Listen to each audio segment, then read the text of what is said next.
I'll do everything in my power to have a solid family structure in my home. And I don't want to get 10 years down the road and go, man, I wish I would have done more of that, you know. And I actually try to really consciously look and like absorb those memories.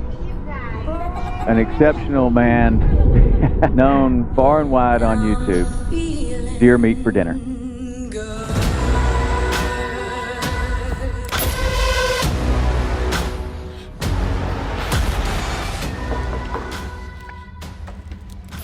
Deer meat for dinner here?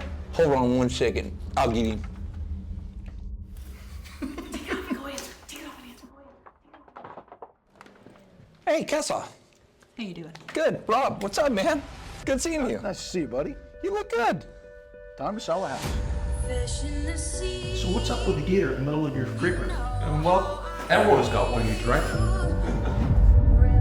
And I have a shower here, I have rainfall there, I have a shower here, and I can just rinse off, wash, and I'm done. I've been getting yelled at about get the floor wet since a little kid.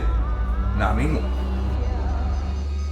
Whoever gets this house, I just hope they know how special this property, and that home, and that barn, and the dock, I hope they understand how special this is to me. That's number one. And